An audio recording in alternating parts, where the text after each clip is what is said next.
Papa Salmon alley bug here. I came out in the yard. Been out here all afternoon, prepping my asparagus and my blueberries. So I took a break for a cup of coffee a while ago and happened to glance at my phone. And one of the questions was, Papa, could you give a few details on how you prep your blueberries and stuff? I said, yeah, I can do that. I should have been doing it. Anyway, you see how they're blooming out? Last week, we left. Oh, look at the black bees. I don't know if you can see them over there or not, but the black native bees are all over them. And that's something I have mentioned before. Honeybees can pollinate blueberries to an extent, not much. Those native bees, if you ever get a chance to get close to one when he's on your blueberry bushes, he'll get on it and he'll start vibrating. And when he reaches a certain frequency, this bush will release the pollen. So you need native black bees if you really want a crop of blueberries, which I've got a freezer full right now from last year. Anyway, the way I prep my blueberries, you see the little white pipe sticking out of the ground right there? Right there. That's a deep watering pipe. Now what I'm gonna do is I'm gonna reverse this phone and I'll walk you through it by showing and telling you. All right, that pipe is a deep watering pipe, okay? What I do is I come through here and I'm pruning. And by the way, there's my honeybees. And right there's that black native bee. Anyway, okay, I come through and I prune them out. I prune. And what I do is, you can't see it down in there, but when I prune it, I'll take and scrape. I cut the limb off, scrape it good, cut it on the slope, and I'll stick it down in that watering hole, that pipe. It'll root. Later on, I'll pull it out and plant it somewhere. All right, here's my other bush, same deal. Pruned it out, cleaned it up. And you see the the blueberry stem sticking out the pipe, the watering pipe. Same thing there, you see them sticking out. I pruned this bush back. See, people, this is what I do. I have four different bushes here. These right here bloom real early. You see the blooms on it? This comes in a little later, this a little later, and this is the last bloomer right here. This is her right here. She's just starting to break out. Nothing wrong with it. It's just not there yet. All right. As I pruned them, I came here. I stuck sprouts down in the deep watering pipe. Then I come here in this container, which happened to be empty, and stuck 3 or 4 in there. Now here's what I do to my blueberries. I take my blueberries, as you see right here. Now these bushes, don't ask me what they are. They came out of Central Arkansas. They were given to me. A couple of twigs about 5 years ago. Look at them. They bear like crazy, and they're huge. This bush here is the same thing. There's 2 of them out of Arkansas. This bush was bought from the store. It's the original, one of my oldest bushes. And it looks kind of puny, but it's been here a long time. Now, here's how I prep my blueberries. I have not pruned this one. I have not touched it. But here's some of the pruning that I didn't stick in the ground off the other bushes. You see that? I take that cap off. You see that deep watering pipe? I put about a half a cup in there. See that one over there? Half a cup. Then I come back and I'll sprinkle a circle around the bush. And then I take this watering pipe and I start watering. I fill up those holes right there.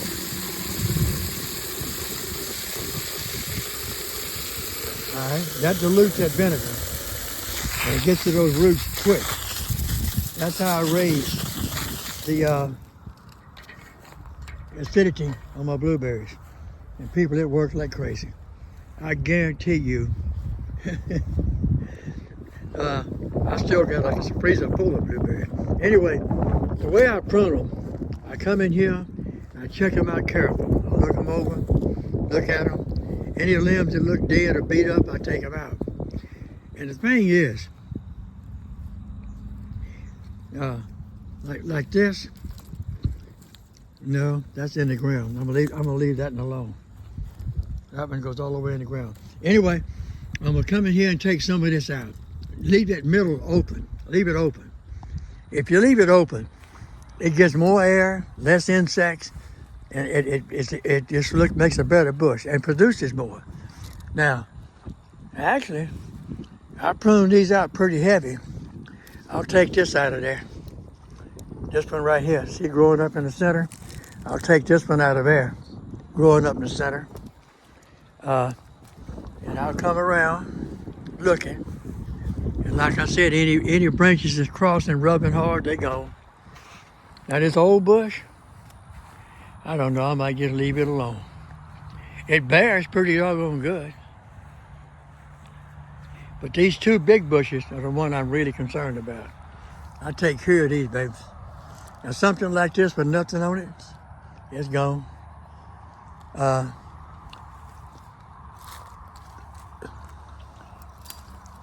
This right here. I mean, just get up and try to thin this center out. Open it up where the air can get through. It produces better. And plus, I hate to cut them down too low. That's my bluebird box. The bluebirds will go in there, and that's where they feel safe. They'll light up in the bushes here and sit there and just sit by the nest and look around. Now, this is my old native fig. I've had this thing for years. When I built my house, it was originally on the far corner over here. And when I set my formwork up to pull my slab, I had to move this, okay? Then I transplanted it over in the back, behind that shed over yonder. It sat there about 2 years. And I can't remember the reason, but I had to move it. So I just dug it up. I got tired of moving it and threw it against the back fence back there. Oh, I don't know, 6, 8 months later, I went over there, and the dadgum thing, I just threw it on top of the ground, the roots. The roots, it kind of popped in the ground, it was starting to grow. And I brought it over here and planted it. Now last year, it had a bunch, 4 or 5 stalks here, a big stalk there, another one over there, and I said, no, I'm gonna cut her back. So now, the way I prune it is this. You cut, that's dead. You cut again.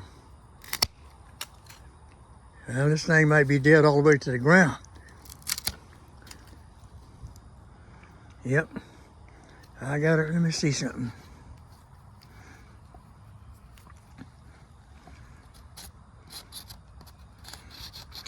Uh-oh, she dead all the way down, baby.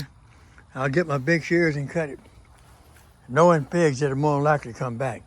Now here's the one I really want to save. Those freezes hit them hard. It had a severe freeze with 6 or 7 inches of snow, made a record, second largest in Louisiana history. On my LSU Go. I got it through that snow. It looked good. I'll be dadgum. What happened then? That's not green. What happened then was, it kind of spread it out again. Let me see something here. That looks kind of green. I might have a chance with this, maybe. I might have a chance. Oh yeah, that's green. That's green. That's what you do. You cut it back to your fine green and leave it alone. Do the same thing right here. Dead. Going green. Oh yeah, not green yet. That's gonna go into the trunk. I might have to cut this dude back to the ground. That's a shame. Boy, that tree bared some figs last year. That's a shame. I'll get on it in a little while, cut it back. That almost breaks your heart. I was thinking, I'm gonna lose that tree. I tried to save it, but as I cut, it's dead all the way down to here. It's dead. I'm thinking, Lord, I done lost that tree. I hate to lose a tree that size. So I got way down here, right there, and I cut it. And guess what? I got green, wet green. So what I'll do is, I'll get my big clippers, not now. I'll come back and take it off to the ground, get it out the way. That's dead. And let them little shoots coming out the ground, let them go. When they get up a little bigger, I'll cut them back to their main shoot and let it go at that. That dadgum big tree was almost 8 foot tall. And Lord, did I get some figs off of it. Dead all the way down to the ground. Got little bitty shoots coming out this green. So I'll be able to let them shoots go. I'll cut the rest of that trunk out and get it out the way. I'll let the rest of them shoots go. Get them up about 1 foot high. Pick out the biggest, strongest. Cut them back, send them out, and let it go from there. By the way, there's my asparagus right there. I got another little patch coming up over there. The reason I don't have more is every time I find a new shoot coming out of the ground, you know, kind of like this, and this, and this, that is so edible. And I usually eat them.